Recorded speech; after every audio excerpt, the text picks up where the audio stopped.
Ada kembali di Ayu Sore pemirsa, lebih dari 100 tokoh dipanggil Presiden terpilih 2024-2029 Prabowo Subianto sebagai calon menteri dan wakil menteri serta calon kepala badan yang akan mengisi kabinetnya. Selain partai pendukung yang lolos parlemen, Prabowo juga mengakomodasi partai pendukung yang tidak lolos parlemen masuk dalam kabinetnya.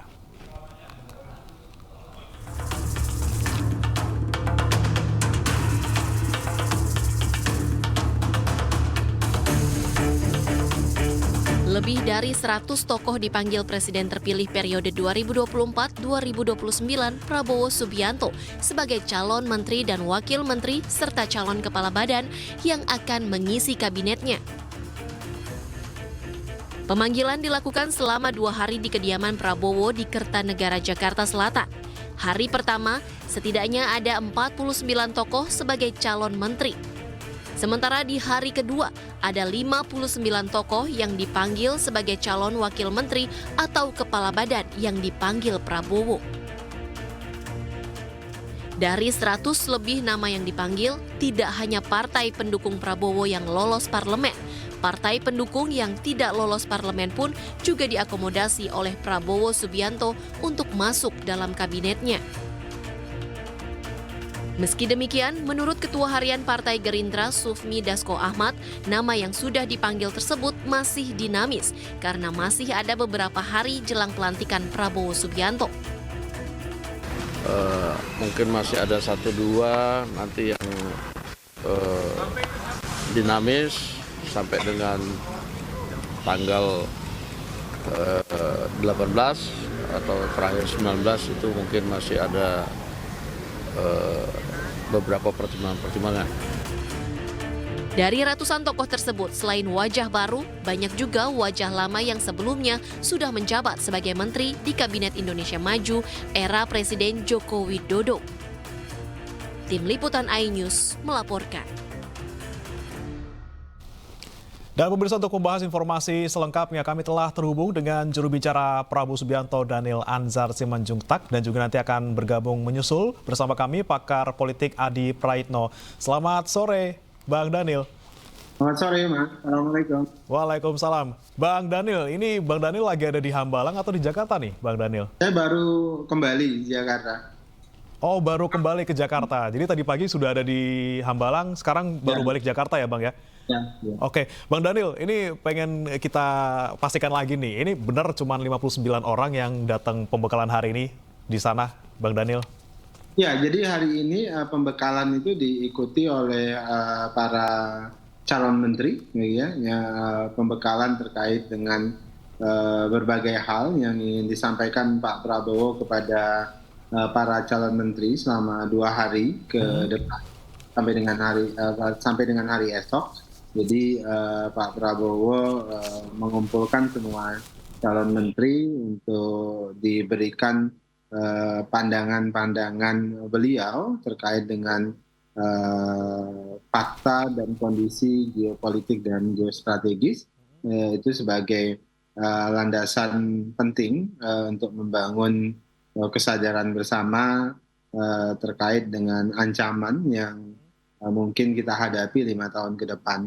Kemudian juga terkait dengan isu agenda pemberantasan korupsi, Pak Prabowo sangat concern membentuk pemerintahan yang bersih dari praktek korupsi, pemerintahan yang efektif dan efisien di tengah berbagai tantangan, di tengah upaya beliau melakukan kolaborasi yang merangkul banyak pihak.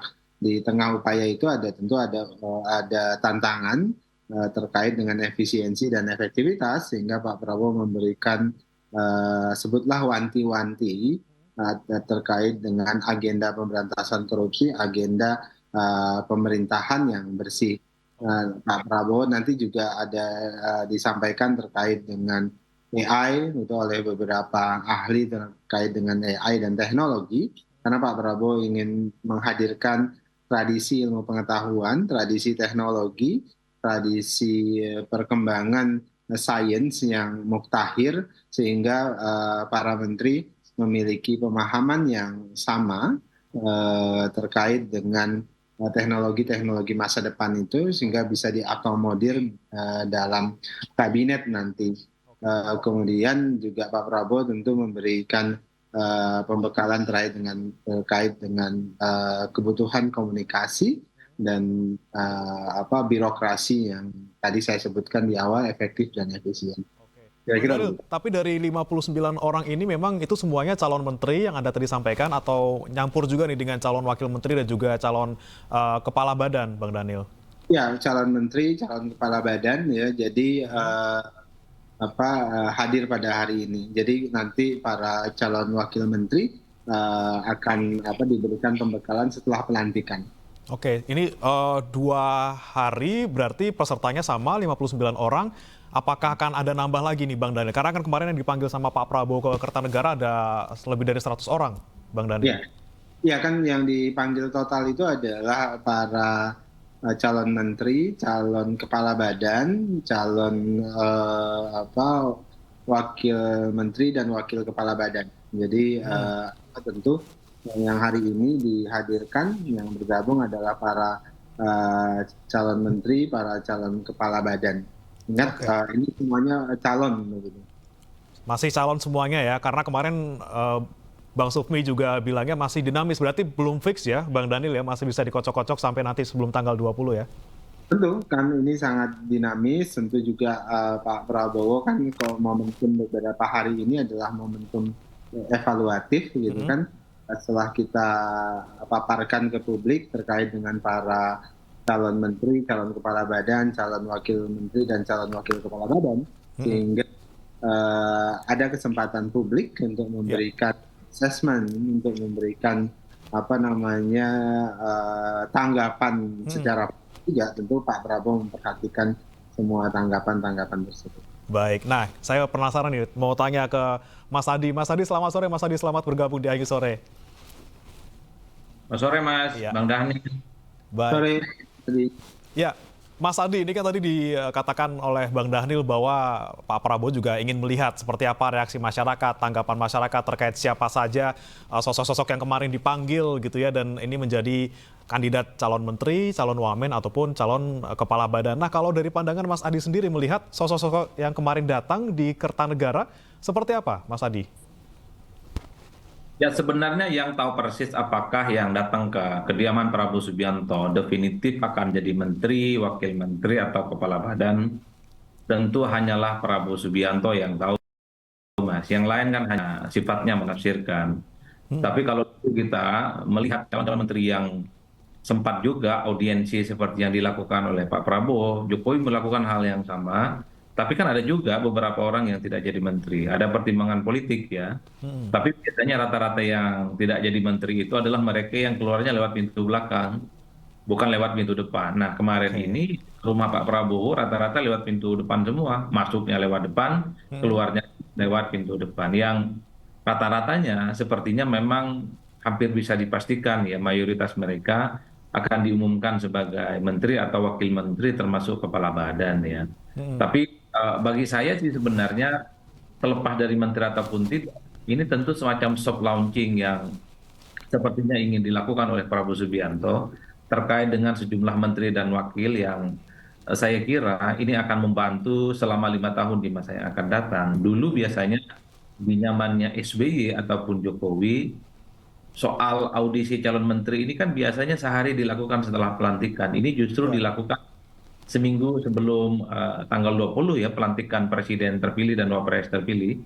Jadi ini tentu adalah satu tradisi yang baru di mana Prabowo sepertinya mencoba untuk menyampaikan pesan kira-kira calon menteri dan wakil menteri yang nantinya akan diumumkan ini apakah akan ada feedback dan masukan dari masyarakat secara umum. Kan sudah mulai muncul pertanyaan kritis ya. Sebagian besar misalnya adalah menteri dan wakil menteri yang dinilai memang punya rekam jejak, punya kapasitas, kader-kader terbaik di partai. Mereka adalah terbaik di kalangan profesional ataupun terbaik dari kalangan ormas ya.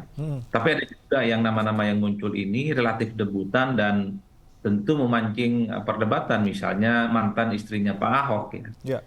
Bertanya atas dasar apa kemudian beliau itu dipanggil. Mengingat beliau itu selama ini rekam jejak misalnya tidak pernah terrecord sebagai aktivis, tidak pernah terrecord sebagai mungkin ya pejabat publik yang bisa dilihat rekam jejaknya sebagai pejabat publik. Atau misalnya ketika ada sejumlah artis seperti Raffi Ahmad Ya. ataupun Gus Miftah misalnya, itu kan menjadi tanda tanya, termasuk Babe Haikal. Kan itu kan ditanyakan oleh publik, dalam kapasitas apa tokoh-tokoh ini kemudian dipanggil juga di Hambalang. Kan Ya. biasanya yang dipanggil kemarin ini semacam kontes bagaimana calon menteri dan wakil menteri memberikan satu komitmen ya dan berdialog dengan Prabowo Ya. sebelum definitif diumumkan secara terbuka. Tapi mostly dari sekian begitu nama yang hadir kemarin di rumah Pak Prabowo, menurut saya adalah mereka yang rekam jejaknya sudah bisa diukur, Mas. Meski Oke. sebagian kecil yang lain rekam jejak mereka agak sulit, misalnya seperti Raffi Ahmad, Gus Ya. Miftah, Bapak Haikal gitu ya. Kemudian Natal Pak Pigai dan seterusnya dan seterusnya. Jadi itu perdebatan publik sebenarnya. Oke, jadi memang Bang Daniel, yang dilakukan oleh Pak Prabowo ini adalah tradisi baru yang sebelumnya dilakukannya bukan sebelum pelantikan tapi justru setelah, tapi sekarang dilakukan sebelum pelantikan.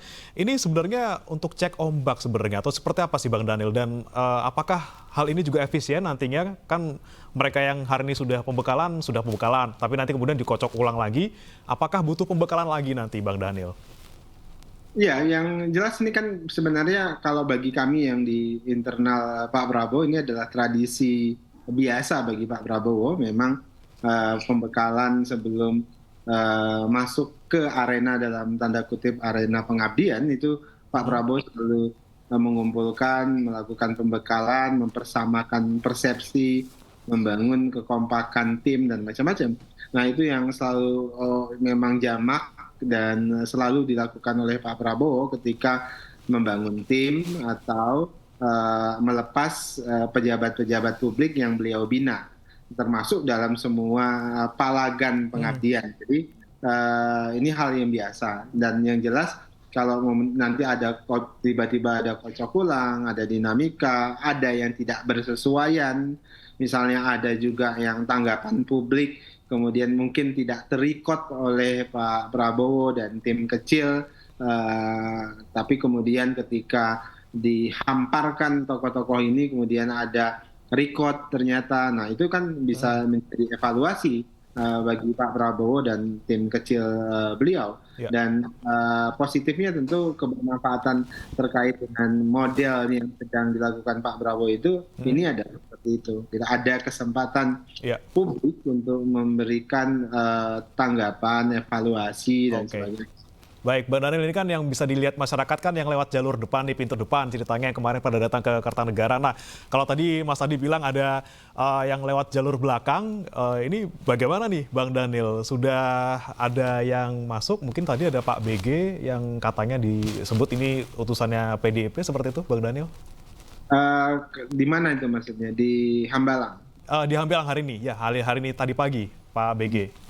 Ya, yang jelas nanti tentu terkait dengan itu biarlah Pak Prabowo yang menjawab pada waktunya. Jadi pada hari ini tentu proses seleksi masih terus berlangsung sebenarnya, walaupun pada tahap yang sangat akhir. Kira-kira kalau di tentara ini pantohir gitu, kira-kira.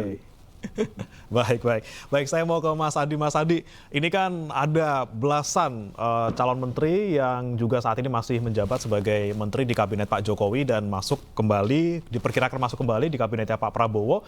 Anda melihatnya seperti apa nih, Mas Adi? Memang dari Pak Prabowo yang memang mempertimbangkan sendiri atau memang ada dalam tanda kutip diskusi dan juga mungkin pembicaraan dengan Pak Jokowi?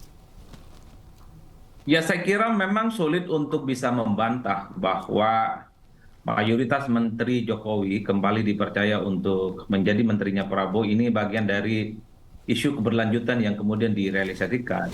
Dan juga harus diakui bahwa ini adalah kesepakatan dan kompromi politik antara Jokowi dan Prabowo Subianto yang kita tahu ide dan gagasan besarnya itu selalu memiliki titik temu yang sepadan ya. Jadi wajar kalau kemudian menteri-menteri ini dikaitkan dengan betapa Jokowi, Prabowo itu punya kesamaan menteri-menteri yang ada ini kemudian dipercaya tentu untuk mengakselerasi supaya visi misi dan kerja politik Prabowo dan Gibran di 5 tahun yang akan datang itu bisa dipercepat secara signifikan. Bahkan ada istilah yang lebih ekstrim, wah ini kan kabinet rasa Jokowi. Itu kan untuk menegaskan betapa ada sekitar kurang lebih 16 menteri, menterinya Jokowi, kemudian kembali jadi menterinya Prabowo. Tapi bagi saya begini ya, terlepas apapun kesepakatan politik, di situ juga adalah orang-orang yang teridentifikasi sebagai orangnya Jokowi. Satu hal Mas ya, bahwa pertanggal 20 Oktober tak ada lagi cerita itu kabinet rasa Jokowi. Karena sekalipun menterinya adalah orang yang dekat dengan Jokowi, dulu pernah membantu Jokowi, atau yang selalu tegak lurus dengan Pak Jokowi, pertanggal 20 Oktober nggak ada cerita. Menteri ini tak lagi bisa disebut sebagai orangnya Jokowi. Menteri ini adalah menteri dan pembantunya Prabowo Subianto. Karena secara regulasi menteri itu hanya tegak lurus pada presiden terpilih, bukan tegak lurus kepada mantan presiden. Jadi bagi saya, sehebat apapun misalnya nama-nama orang yang di-endorse atau mendapatkan masukan dari Jokowi, itu ya dalam konteks bagaimana perumusan kandidasi calon menteri di awal. Tapi setelah pelantikan, saya kira semua menteri ini tegak lurusnya, patuhnya, mendengarkan perintah-perintahnya hanya kepada Pak Subianto, bukan kepada yang lainnya. Baik, betul. Baik, saya terakhir ke Bang Daniel, Bang, sebelum kita menutup dialog kita hari ini. Bang Daniel, ini kan besok hari spesial nih untuk Pak Prabowo. Besok Pak Prabowo ulang tahun ini ya. Apa betul besok akan bertemu Bu Mega nih di hari spesialnya, Mas Daniel? Kita lihat saja besok Pak Prabowo akan ulang tahun. Terkait dengan rencana pertemuan dengan Ibu Megawati, kita lihat saja. Yang jelas beliau berdua pasti akan bertemu sebelum pelantikan. Oke, tapi kan ini memang mepet lagi nih Mas ya. Kita ngomongin soal pelantikan tanggal 20, mungkin juga besok tanggal 17, 18, 19. Nah, kira-kira nih untuk kabinetnya Pak Prabowo, sudah siapkan slot untuk PKS dan PDIP juga Mas? Sebelum pelantikan? PKS ada loh, kalau diperhatikan baik-baik PKS itu sudah ada. Jadi yang dipanggil-panggil kemarin itu ada PKS. Cuman media kurang jeli mungkin lihatnya. Mungkin lewat pintu belakang mungkin Bang Daniel, karena kita nggak lihat. Nah, kalau di Rumah Kertanegara itu nggak ada pintu belakang.